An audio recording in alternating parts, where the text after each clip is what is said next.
জনাব তারেক রহমান, আপনি মজলুম ছিলেন, আপনি জালেম হয়ে উঠবেন না।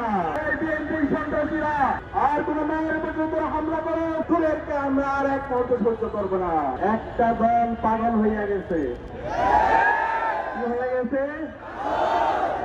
জুলাই বিপ্লব পরবর্তী বাংলাদেশের যে ঐতিহাসিক সুযোগ তৈরি হয়েছে, সেই সুযোগকে বন্ধ করার জন্য, নস্যাৎ করার জন্য ওই দল পাগল হইয়া গেছে।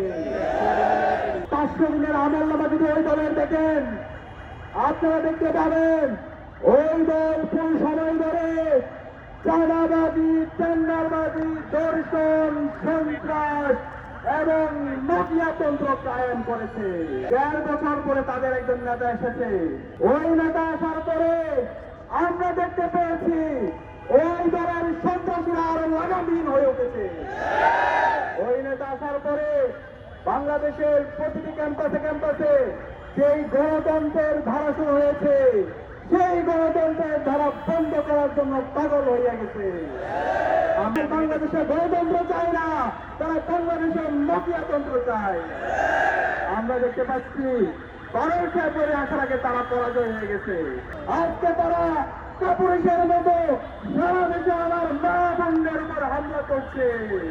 আমরা বলতে চাই, ওই বিএনপি সন্ত্রাসীরা আর কোন মা বোনদের উপর যদি তারা হামলা করে, আমরা সারা দেশের 18 কোটি জনতাকে প্রতিরোধ করে তুলবো। আর ছাড় দেওয়া হবে না, আর ছাড় দেওয়া হবে না। আর কোন মায়ের উপর যদি তারা হামলা করে, আর কোন আমার বোনের উপর যদি হামলা করে, তুলেরকে আমরা আর এক মুহূর্ত সহ্য করবো না। সুতরাং সাবধান করছি, জনাব তারেক রহমান, আপনি মজলুম ছিলেন, আপনি জালেম হয়ে উঠবেন না। আমরা ছাড় দেব না। আগামী যে বাংলাদেশ হবে, সেই বাংলাদেশের চাঁদাবাজ, টেন্ডারবাজ, সন্ত্রাস এবং দর্শকের কোনো ঠিকানা হবে না। এই জন্য আমরা বলতে চাই, নির্বাচন কমিশনার, আপনারা কি করছেন? আপনারা হাতে তুলে নিয়ে বসে আছেন কেন? আপনারা বিচারের পিছন দিক দিয়ে এরকম দর্শক, খুনে আসিনার এবং যারা এই ফ্যাসিবাদী কাঠামোকে রেখে দিতে চায়, সেই ধরনের একটি জনতার নির্বাচন দিয়ে আবার সেই ফ্যাসিবাদী কাঠামোকে রেখে দিতে আমরা এটা সহ্য করবো না।